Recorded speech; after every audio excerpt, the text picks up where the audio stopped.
അപ്പോൾ നോക്കിയേ, അപ്പോൾ രക്ഷയ്ക്കപ്പെടാൻ ഒറ്റ വഴി നമ്മൾ മുമ്പ് പറഞ്ഞ രോഗികൾക്കെങ്കിലും വൈദ്യനെ കൊണ്ട് ആവശ്യം, ആ ഒരു വചനം എടുക്കാം.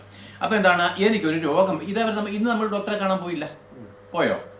പോയില്ല, പോകേണ്ട കാര്യമില്ല. നമുക്ക് പ്രത്യേകിച്ച് അസുഖമൊന്നും പ്രത്യക്ഷത്തിൽ കാണുന്നത് അകത്തുണ്ടോ നമ്മൾ അറിയുന്നില്ല. അതുകൊണ്ട് വൈദ്യനെ കാണാം. ഇപ്പം നാളെ ഒരു അസുഖം വന്നു കഴിഞ്ഞാൽ നമ്മൾ എന്ത് ചെയ്യും? നമ്മൾ ഡോക്ടറെ കാണാം, ഒരു വൈദ്യനെ കാണാൻ പോകും.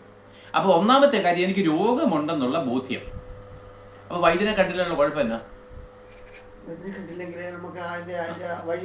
അല്ല, ആ രോഗം മൂർച്ഛിക്കാനും മരിച്ചു പോകുന്നുള്ള ഭയത്തിലായി പോന്നെ അല്ലേ? അപ്പോൾ ഒരു നിസ്സാര പനി വന്നാലും ഇന്നത്തെ കാലത്ത് ഒരു പനി മതി മരിക്കാൻ. അപ്പം മരണഭീതി കൊണ്ടാണ് ഡോക്ടറെ കാണാൻ പോകുന്നത് അല്ലേ? ഈ മരണഭീതിയിലേ നമ്മൾ പോകത്തില്ല, ഈ പൈസ കൊടുക്കാനൊന്നും പോകത്തില്ല.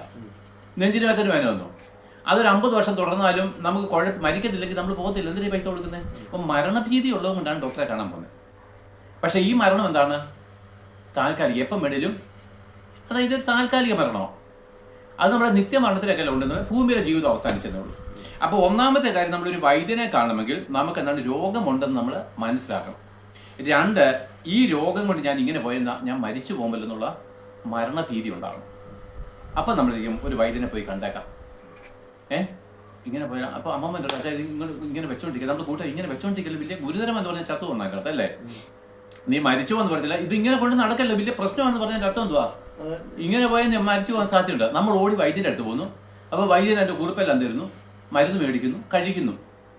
അതുപോലെ നമ്മൾ അനുസരിക്കുന്നു. ഓക്കെ, അത് ഈ ഭൂമിയിലെ മരണത്തിൽ നിന്ന് രക്ഷ പ്രാപിക്കണം. പക്ഷേ ഇതെല്ലാം ചെയ്താലും നാളെ മരിക്കും.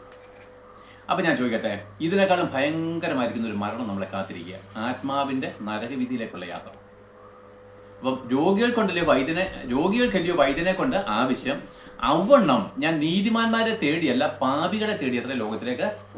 അപ്പം നോക്കിയാൽ ഈ രോഗം നമ്മളെ ഭൂമിയിൽ മരിപ്പിക്കുമെങ്കിൽ ഈ പാപം നമ്മളെ സ്വർഗത്തിൽ നിന്ന് മരിപ്പിച്ച് കളയും. സ്വർഗത്തിലേക്ക് ഒരിക്കലും പിന്നെ നരകത്തിലേക്ക് പോകുന്ന അപ്പം നമ്മൾ പാപിയാണെന്ന് പറഞ്ഞാൽ നരകത്തിലേക്കാണ് പോകണമെന്ന് പറയാം. അപ്പം നരകത്തിൽ നിന്ന് പോയി നമ്മളെ രക്ഷിക്കാൻ ആർക്കെങ്കിലും പറ്റുമോ?